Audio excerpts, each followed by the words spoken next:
sehari-hari dalam kehidupan kita. Jangan sampai tadi kita dilaknat oleh Al-Quran. Kenapa dilaknat? Mungkin bisa jadi dia membaca Al-Quran karena niatnya bukan karena Allah Subhanahu wa ta'ala. Niatnya karena pengen bacaannya bagus, pengen musabaqah tilawatil Quran, pokoknya pengen dengar mertua, calon mertuanya. Padahal niatnya bukan karena Allah Subhanahu wa ta'ala. Kita pengen didengar bacaan Qurannya, tapi niatnya kalau bukan karena Allah Subhanahu wa ta'ala, ingat, innamal a'malu binniyat wa innamal likulli imri'in ma nawa. Faman kanat hijratuhu ila Allah wa rasulih fa hijratuhu ila Allah wa rasulih. Barang siapa yang hijrahnya atau niatnya karena Allah, maka dia akan mendapatkan Allah dan Rasulnya. Wa man kanat hijratuhu ila dunya yusibuha yankibuha fa hijratuhu ila ma hajara ilaihi. Barang siapa yang hijrahnya karena dunia atau karena wanita yang ingin dinikahinya, kata Rasulullah, maka dia akan mendapatkan apa yang dia tuju. Kejadian ini bukan hanya sekarang, zaman Rasulullah SAW ada yang hijrahnya, yang niatnya itu karena wanita. Makanya ada muhajir Ummu Qais. Orang yang hijrah karena Ummu Qais. Pokoknya saya pengen dapetin dia, gadis pujaan saya. Akhirnya dia masuk Islam gara-gara cinta.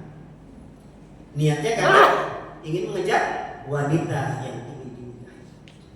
Bahkan zaman Rasulullah SAW juga ada seorang mujahid yang dikatakan mujahid karena sahabat-sahabatnya dia enak, pasti dia masuk surga karena syahid di jalan Allah. Kata Rasulullah, dia masuk neraka. Dia masuk neraka. Kenapa? Karena niatnya bukan karena Allah. Karena dia niat berjuang di jalan Allah, dia pengen dapat pujian dari teman-temannya. Biar dikatain mujahid, biar dikatain orang tergarda paling depan yang berjihad di jalan Allah, tapi niatnya bukan karena Allah. Kata Rasulullah, dia tempatnya di neraka. Na'udzubillah, tsumma na'udzubillah. Mungkin itu yang dilaknat oleh Allah Subhanahu wa ta'ala. Yang kedua, mengapa mungkin Al-Quran itu melaknat dia? Yaitu karena dia membaca Al-Quran tidak sesuai dengan kaidah-kaidah tajwid yang diajarkan.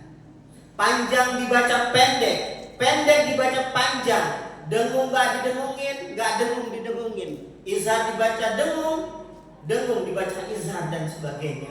Udah gitu tidak mau memperbaiki bacaannya. Saya yakin Al-Quran melaknat dia. Dan yang ketiga, kenapa Al-Quran bisa melaknat pembacanya adalah dia mengebiri hukum-hukum ajaran-ajaran yang ada di dalam Al-Quran.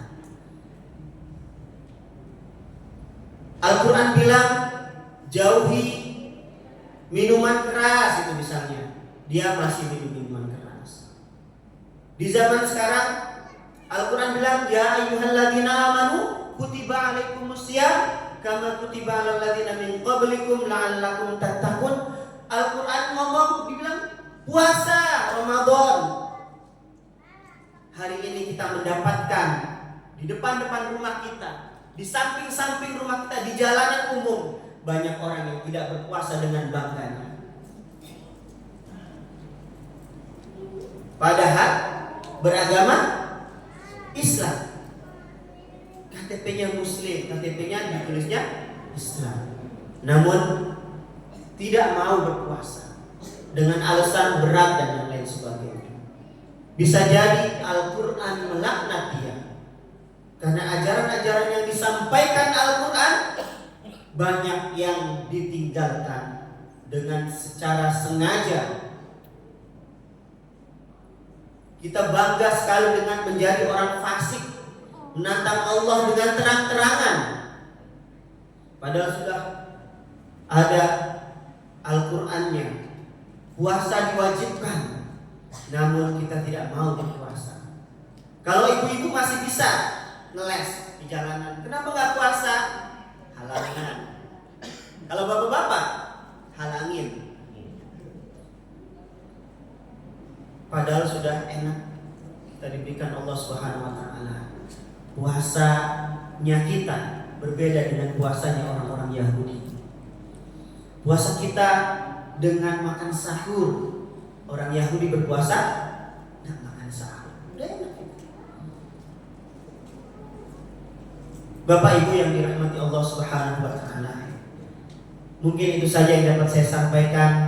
Kalau yang benar datang dari Allah dan yang salah datangnya dari saya pribadi, mohon dimaafkan jika ada kata-kata saya salah yang nyelekit di hati, karena ya begitulah, saya makhluk kasar.